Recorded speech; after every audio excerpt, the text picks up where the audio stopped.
hangam matonda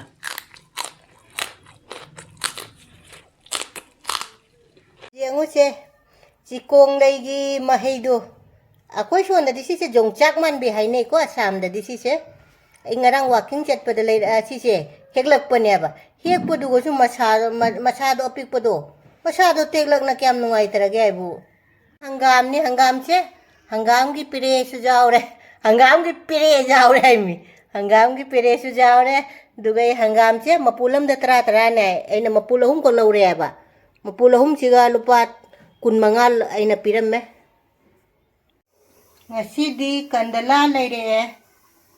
kandala se manipur da di ngapai aina kau mare koi asam da di sise kandala hai sise kg da cham ga marfu 180 kg da kg ni leire se kandala se ujik taura ge sise kg ni ne ba adoi khaibom mane jangang ga thunga tola khaibom ma thamgarani aidi tawtho thongboda hawbo wale ba kandala se ngatoi chabasu maru jam jawbani na sina hawra iduna tawra ga dum thongage mayam china ujik thongani kandala se ani khaidoye baina khaidoye sina thongani sina tiffin da makhung kupsala thammane base thamma nongnini matung da dum charasu kandala thongna bai se ina alu ani khak laure ko khamen sembi ani khak laure tilo ama chanam khara de gai motor aidi khokpa khara laure aidi masala jam hapa haina de aiba aidi jira tane ina hapise masala da aduga aidi chanam ga tilo ga se sigan jenam nakupi phangdabado aduna ai jadana sise hapani ko nga se ina tawri ujik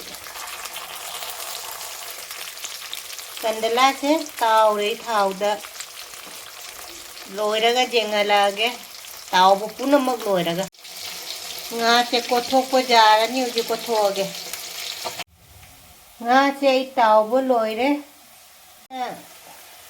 tilau ga chanam ga hape uji alu hapcha lasi simba sisu hapcha lasi uji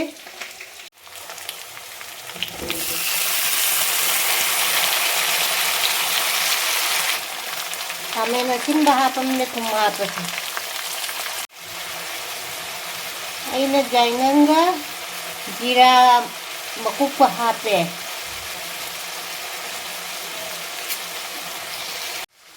aina morok su hapchale morok akuppado aidi aigi atakpa loigina ne akoi alaibado aidi jam haute dudo alaibado oina hape to mangal si su hapchalage motor se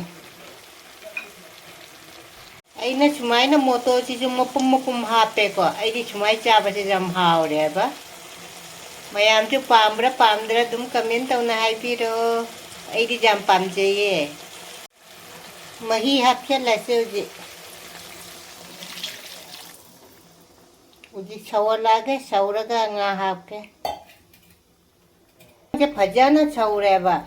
aina ngasi se nga thongba se alu ka je matum hap khare nga hapcha lase nga si chu jame nga me am chule hapcha le ngasi ga hayeng ga charan hinjang che mayam aigi kandala thongba se loire fadigom se thakcha lage fadigom thakchale hawada manbra mayam haipiro phajana di thongi me fadigom se thakchale uji hawada manbra mayam haipiro loire phajana thongabani ngasidi ngasigi mathen se adi kandala nga ne ba asi manipur da di ngapai haina bane duga kandala nga thongbom leire de sinjum leire kot nabai hangam maton hangam pere duga papar leire duga jongchaka chaka mayam punamak ima indosa kaka ipal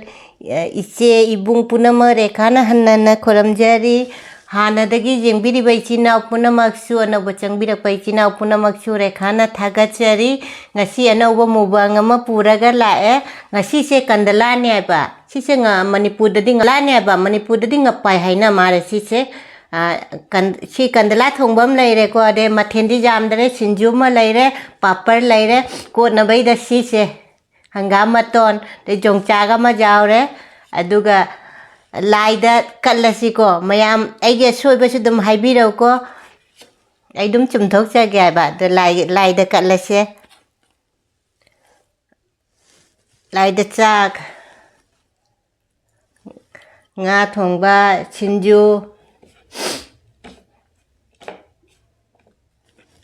Singju paper ꯌꯣꯡꯆꯥꯛ ꯁꯤ ꯂꯥꯏꯗ ꯁꯤꯒ ꯊꯝꯈ꯭ꯔ ꯁꯤ ꯂꯥꯏꯒꯤꯁꯤ ꯍꯥꯟꯅ ꯀꯠꯂꯁꯦ ꯏꯆꯤꯟꯅꯥꯎ ꯆꯥꯃꯤꯟꯅꯔꯁꯤꯀꯣ ꯉꯁꯤꯁꯦ ꯀꯟꯗꯂꯥ ꯊꯣꯡꯕꯅꯦ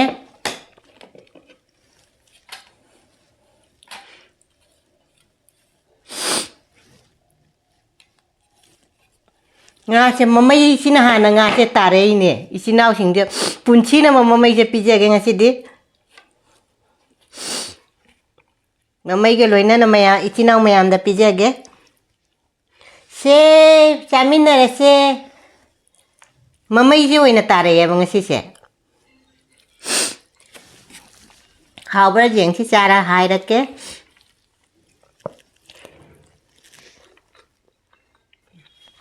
ꯍꯥꯎꯋꯦ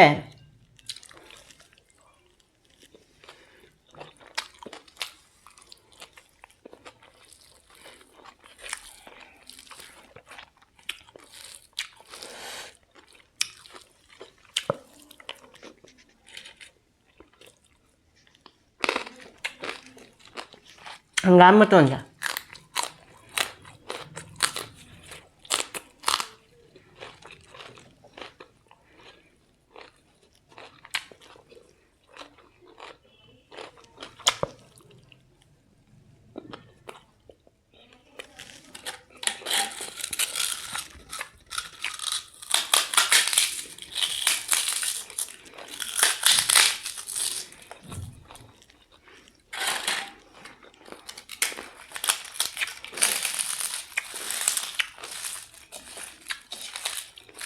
Paper ito sinjujit.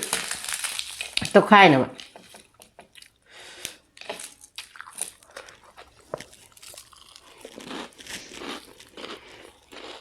Sinjujit nga siya hanggang matun kahapag at soya ba na.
Nanti di kuah cat dah.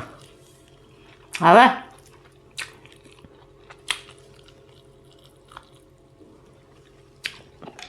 Kui deh pak. Ngasing dah salah ya. Kan jelas sama hame.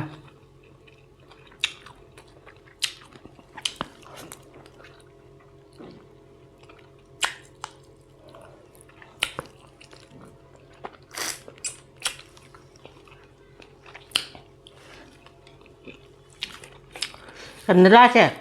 Ahan gidi pa ba niya? Ako ay di angang sing sabi din nung may taba.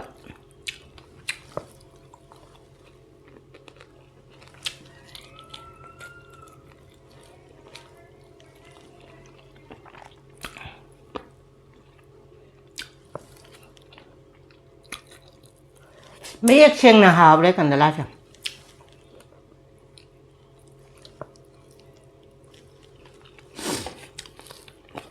nhầm hỏi một cần là sao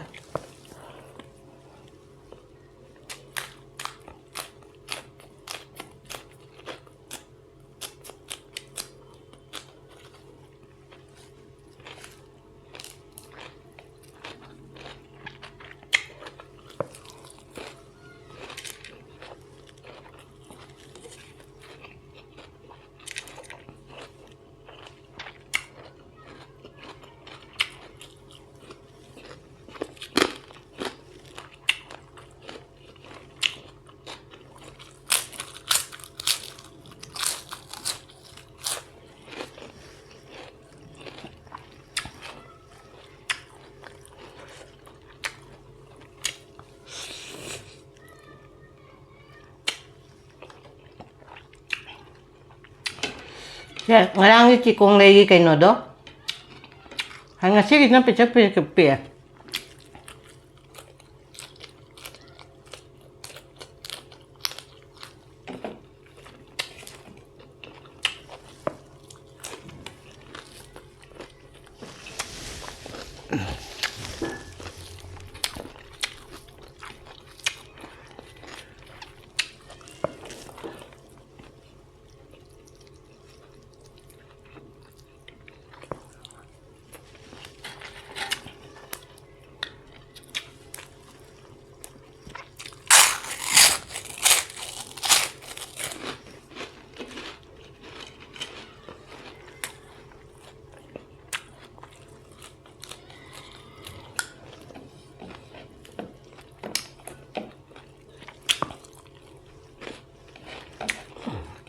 好了，很就是夸了。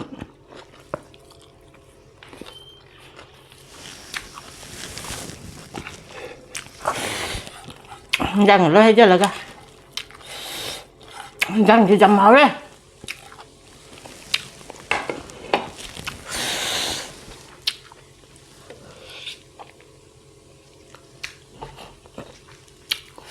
máy nó hấpไปใช่ไหมปามแล้วปามเด็กกับมันได้ให้เปรี้ยวยำเฮาได้เฮาเลย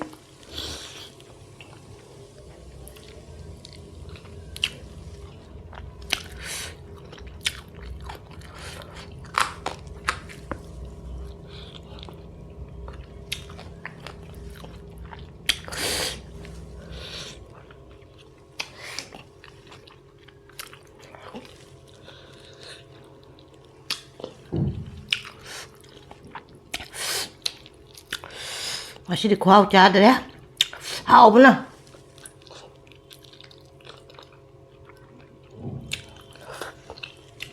kuau cah deh macam jam hao deh cái hai này jam hao deh chứ cái đi máy nó hai này chặt tí nó hao deh hai giờ đã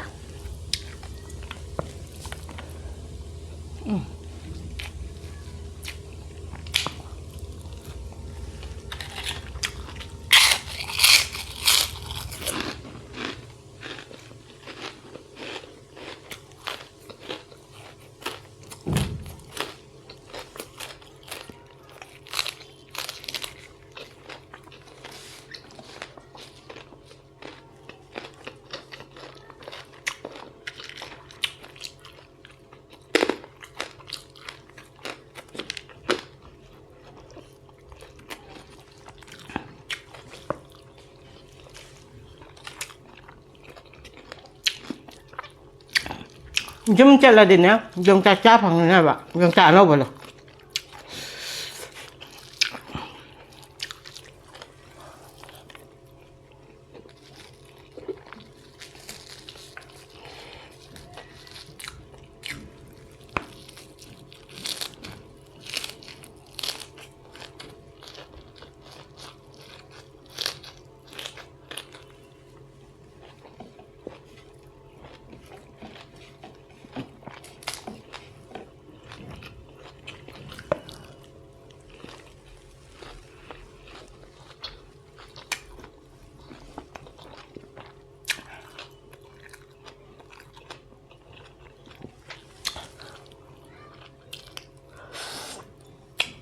Eh, kucacana muda kay malaya tu na kanya.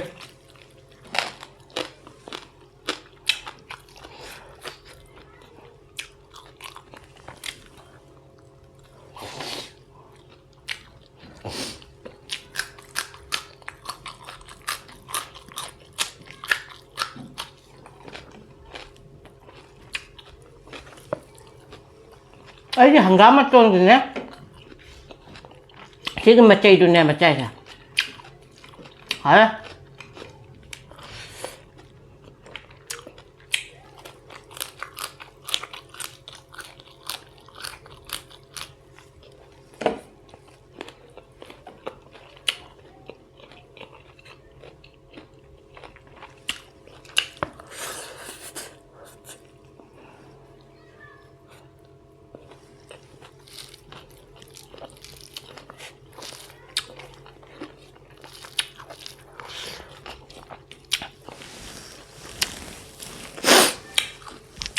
ꯑꯩ ꯈꯨꯆꯥꯁꯦ ꯑꯩꯈꯣꯏ ꯆꯥꯛꯀ ꯆꯝ ꯂꯥꯝꯃꯒꯅꯦ ꯃꯤꯠꯀ ꯇꯟꯗꯟ ꯄꯥꯏꯔꯒ ꯆꯥꯕ ꯈꯨꯆꯥ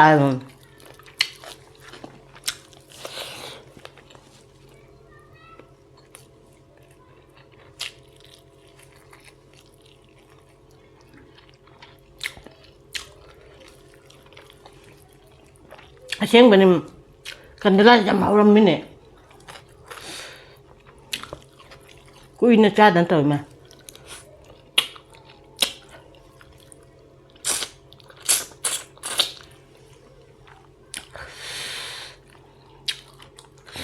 ꯊꯔꯣꯏꯁꯦ ꯐꯪꯉ ꯊꯔꯣꯏꯁꯦ ꯑꯝꯇ ꯆꯥꯒꯦ ꯇꯧꯕ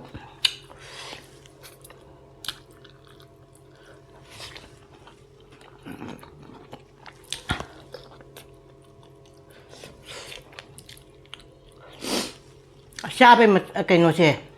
ꯆꯠꯄꯩ ꯃꯇꯥꯡꯁꯦ ꯏꯆꯥ ꯆꯥꯗꯅ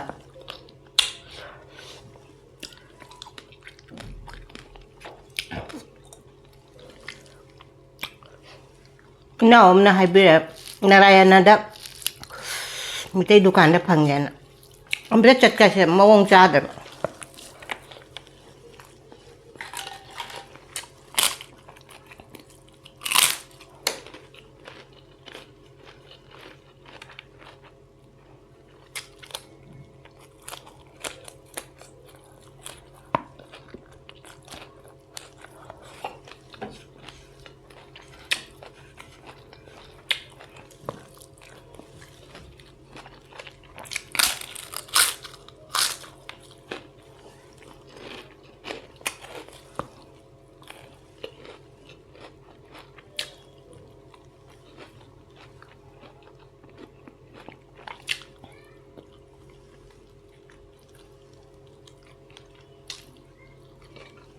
ꯃꯔꯨ ꯆꯥꯎꯔꯦꯕ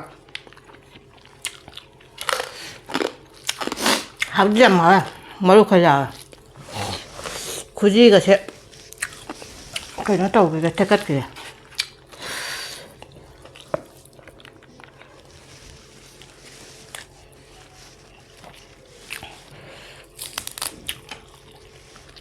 ꯁꯦꯖꯣ ꯑꯃ ꯁꯤꯡꯖꯨꯁꯦ ꯆꯥꯒꯦ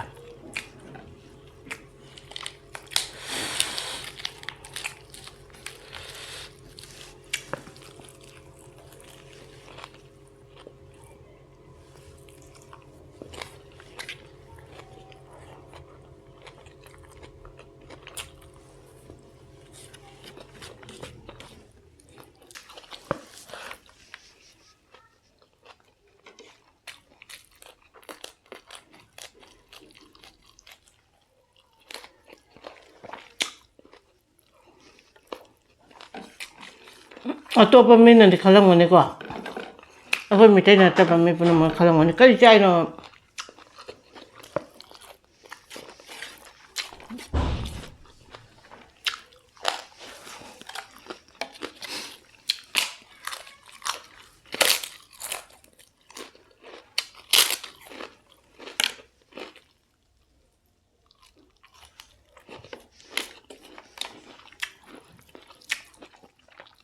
ꯗꯤꯜꯂꯤꯗ ꯅꯣꯡ ꯅꯤꯅꯤꯗ ꯈꯔ ꯏꯪꯕ ꯈꯤꯇꯪ ꯐꯩ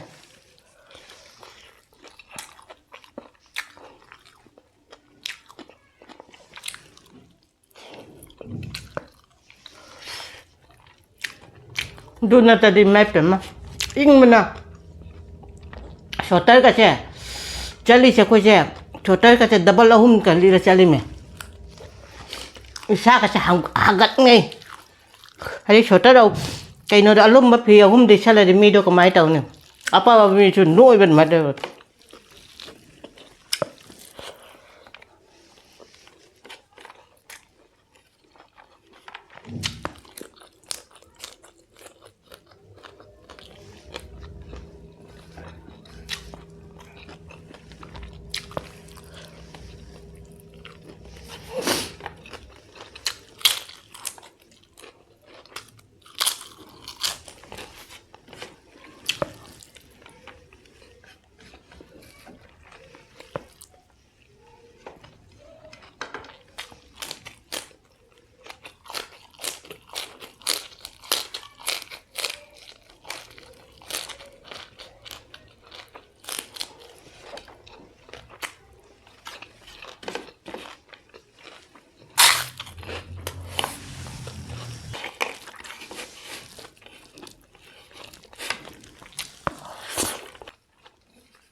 mayam ngasidi kandala thongbudo khuwa ma tawne cham hawre phajana hawe sin phajana chagare chinju ju chagare ne chinju ju dugjam chinju do chagare dugen ko na bai mayam do hangam to ne dugai jong changman bi ne chikong dei me chagare papar tengko chimchu chagare ko khucham chagare mayam ngasidi kandala gi khuwa do phajana hawe jan phajana khuwa ma ta gare kandra ju chinju ju khuwa ma haubna chinju ju te ko na bai na hangam ton do hangama ton duga dugai jong changman bido adune de papar tenggot ama chak bukham simga phajana lek ngai jong chit na ngai cha gare jam hau chu hau gare mayam ai ge soi basu mayam hai biro ai dum chum thok cha ge anau chinau na ai ge video se jeng bi bata subscribe like share to san bidamo mathang ahau wa ma thonga ge ahau bam cha ngasi siga tame bye